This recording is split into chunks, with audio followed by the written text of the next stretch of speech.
Well, welcome back, and I've got a Christmas-themed FJ's Physics for you today, and an experiment that you can perhaps try at home if you do it safely.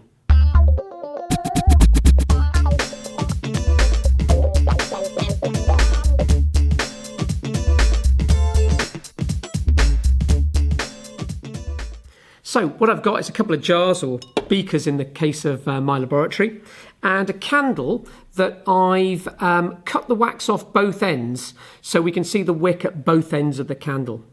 I got a long pin, it's an optics pin because I'm a physicist, but any pin will do, and I balanced the candle on the pin, found the centre of mass, and then I've pushed the pin through the middle of the candle, so it's created a sort of balance, as it were. So what I'm going to do next is I'm going to balance this on the two beakers, and we're going to light both ends of the candle and see what happens. Okay, so let's put both beakers down like that, or jam jars or whatever you've got. We'll check that we can get our candle on there. Yep, that's fine. And what I'm going to do is light both ends. That's one. And the other one's a bit trickier to get because it's sort of inside a bit. There we go, almost. It's the joy of experiments. I'm not going to film this again. I'll get it to work in front of you. It's because the little wick, sorry, did I say filament? The little wick is buried quite deeply in the wax on the end that I cut. Okay, so we'll let it burn, and we just need to watch it for a few moments and see what we think will happen.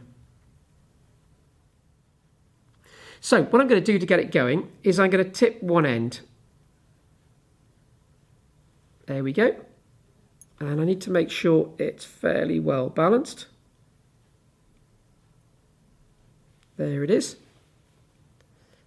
Okay, I'll just pull the beakers apart slightly. Oh, look, there it goes. I hope it's not stuck between the two beakers. There's a little bit of friction there. There it goes again. Okay, I'm going to pull the beakers just a little bit further apart because I don't want them getting caught right over the top. What's it going to do now? Well, I'll straighten it out a bit. There we go, it's flicked over. And it's quite a nice experiment, this, because things happen that you don't quite expect. So I wanted to see what would happen when we did it. Leave it for a little bit longer. The maths of this is actually really quite tricky. Oh, it's trying to do something. I call this one the seesawing candle because it kind of, there we go. Is it going to go? It's one of the ones you have to experiment with an awful lot to see which wax type of candle works best. But it's pretty balanced now. I'm going to try and melt down, I'm going to cheat a little bit and melt down this end a little bit more. There's not going to be much candle left, is there? Let's see what happens. I think that may be just oscillating because I knocked it, but still going quite nicely. Well, you can see it oscillating. And in fact, that's not quite what I expected. Oh, I mustn't talk too close to it. But in fact, the drops of wax falling off each end are falling at different times. And so what it's doing is it's changing the mass of each end of the candle. And I promise you, I'll back off a bit. I'll promise you that it's not me causing that to oscillate. But it goes into a nice little sort of seesawing motion. And if you think about it, one end's heavier, dips down. The flame actually touches more of the candle, burns off more wax, becomes lighter, tips the other way. And sometimes it balances out like it is doing a bit now.